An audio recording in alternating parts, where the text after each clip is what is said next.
Béatrice Rulle ce matin, 6 minutes avec Thierry Apotello, conseiller d'État chargé de la cohésion sociale concernant l'entrée en vigueur de la loi sur l'aide sociale et la lutte contre la précarité. Béatrice. Bonjour Thierry Apotello. Bonjour. Merci d'être sur Radio Lac ce matin. Plus 76% d'augmentation des dossiers à l'aide sociale en 10 ans. L'ancienne loi, la LIASI, est clairement à bout de souffle. Oui, je pense qu'on doit faire le constat que les paradigmes d'il y a 15 ans en arrière ne sont pas les mêmes que ceux d'aujourd'hui, qu'il faut les réviser. Donc on a travaillé avec l'Hospice Général, avec une commission externe pour nous permettre de nous enrichir dans nos analyses. Et puis la proposition votée par le Parlement en juin 2023.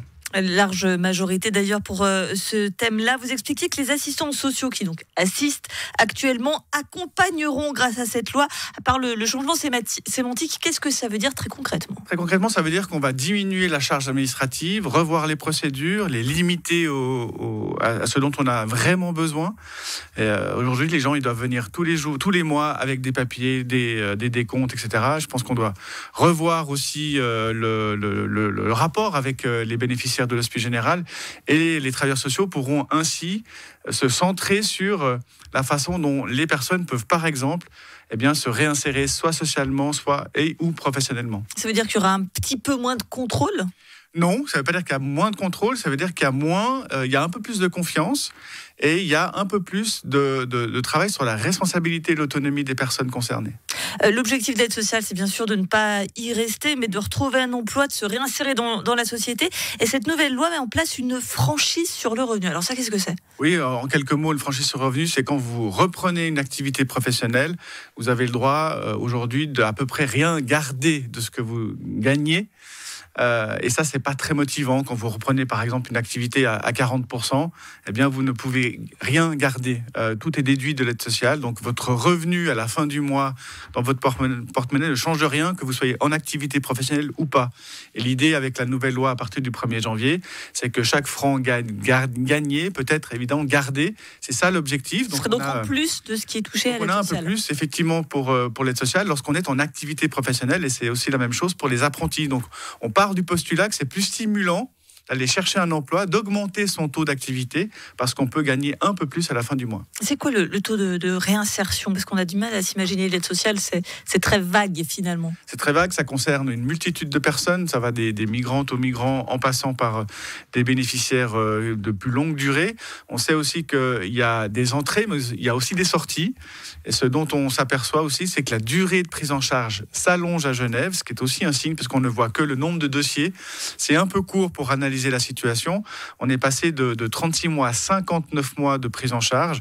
La moyenne est évidemment inacceptable. C'est la raison pour laquelle on va augmenter les mesures pour l'insertion sociale et professionnelle pour que les gens sortent le plus vite possible.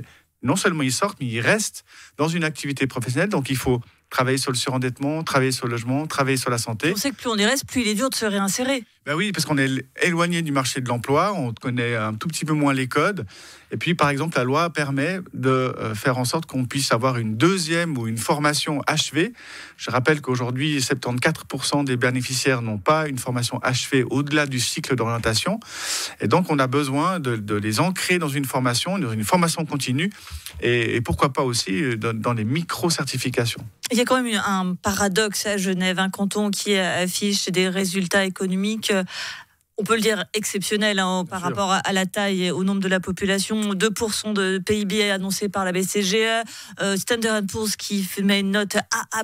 Et dans le même temps, on a un canton qui a un chômage parmi les plus élevés de la Confédération, qui a un taux de personnes aide sociale parmi les plus élevés.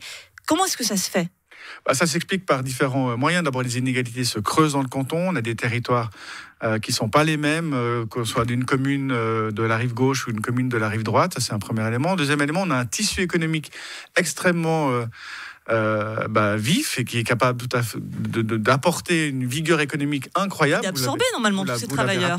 Sauf que le niveau d'exigence du coup est très élevé. Il faut maîtriser parfaitement le français, il faut maîtriser parfaitement l'activité professionnelle. Donc les critères d'entrée dans ce monde économique sont relativement difficiles. Quand on est dans un canton plus rural, eh bien, c'est aussi plus facile d'accéder à des professions lorsqu'on n'a pas fait de longues études, ce qui est un peu moins le cas à Genève. Nous avons un canton très tertiaire, donc orienté sur les services. Il faut être à niveau, et c'est ce niveau-là que j'aimerais pouvoir monter avec la nouvelle loi. Et donc, il y a aussi une question de formation. Vous travaillez en coopération avec votre collègue Anine Pald ? Oui, on a beaucoup travaillé ensemble, y compris avec ma collègue Delphine Bachmann du département de l'économie et de l'emploi.